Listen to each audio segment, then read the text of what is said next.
शहर के एक कोने में एक पुराना घर था। यह घर बहुत पुराना था, ठीक वैसे ही जैसे इसमें रहने वाले लोगों की जिंदगी पुराने दुख दर्द की कहानियों से भरी हुई थी।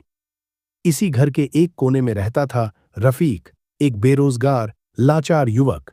जन्म से ही उसके शरीर में एक अजीब सी कमजोरी थी, जिससे वह कभी कठिन मेहनत नहीं कर सका। बचपन से ही उसकी जिंदगी दुख, तिरस्कार और अपमान में बीती थी। उसकी मां नहीं थी, बस पिता और बड़ा भाई ही उसका परिवार थे। बचपन से ही रफीक ने समझ लिया था कि वह अपने पिता और बड़े भाई के लिए सिर्फ एक बोझ है। उसके पिता हमेशा उसे ताने देते रहते, काम नहीं कर सकता, निकम्मा कहीं का, बस बैठकर खाता रहता है। ऐसे ताने सुनते सुनते उसकी जिंदगी कट गई। बड़ा भाई कामरुल सरकारी नौकरी करता था और पिता की नजरों में वह किसी देवता से कम नहीं था। लेकिन रफीक, वह बस एक बेकार आदमी था। फिर भी रफीक ने शादी की। उसकी पत्नी माया भी एक दुखी लड़की थी। दोनों की जिंदगी तकलीफों से भरी थी, लेकिन उनके दो बच्चों, एक बेटा और एक बेटी, ने उनकी दुनिया में उम्मीद की एक नई किरण जलाई। लेकिन बच्चों के जन्म के बाद भी रफीक की जिंदगी में कोई बदलाव नहीं आया। नौकरी करने की ताकत उसमें नहीं थी और उसे अपने पिता की दया पर ही जीना पड़ता था। रोज सुबह उसके पिता और बड़ा भाई ऑफिस के लिए निकलते और जाने से पहले उसे ताने मारकर जाते, क्या तुझे सारी जिंदगी हमारी कमाई पर ही जीना है? बड़े भाई ने भी कभी उसे प्यार से नहीं देखा, बल्कि हर मौके पर अपमान ही किया। एक दिन रात के खाने के वक्त बड़े भाई ने गुस्से में कहा, रफीक, यहां मुफ्त की रोटी खानी छोड़ और कुछ काम कर। रफीक अंदर से टूट गया। क्या वह खुद काम नहीं करना चाहता था? लेकिन अगर शरीर ही साथ न दे तो वह क्या करे? फिर भी इन सब अपमानों को सहकर वह सिर्फ अपने बच्चों के लिए जीता रहा। उसका बेटा जब उसके पास आकर बैठता या बेटी उसके गले लगती, तब उसे लगता कि शायद इस दुनिया में बस इन्हीं दो मासूम दिलों के लिए उसकी कोई अहमियत है।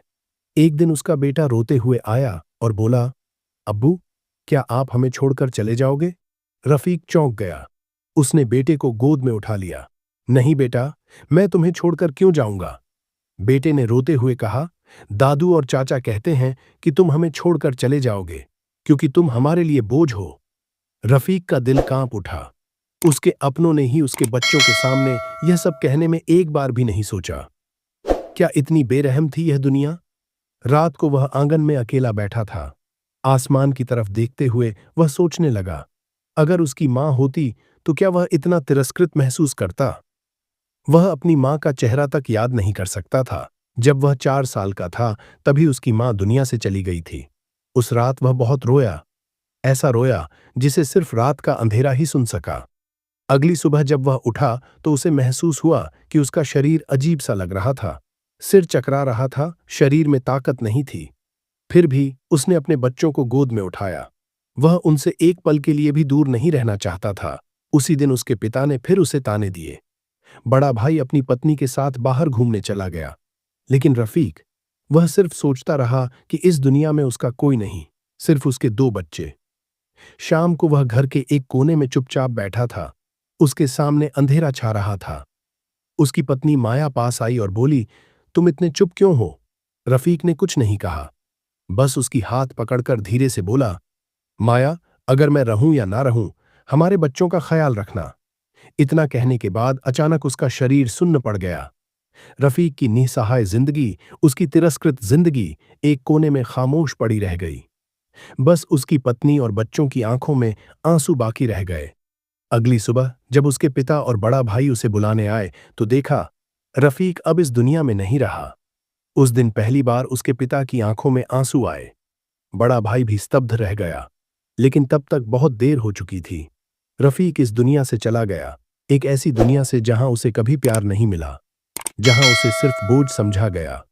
और उसके छोटे छोटे बच्चे, वे शायद सारी जिंदगी अपने पिता के लौटने का इंतजार करेंगे, एक ऐसे पिता का जो दुनिया की नजरों में बोझ था, लेकिन अपने बच्चों की आंखों में वह सबसे कीमती था। सीख, इस दुनिया में अगर आपके पास पैसा नहीं है तो कोई भी आपका अपना नहीं होता।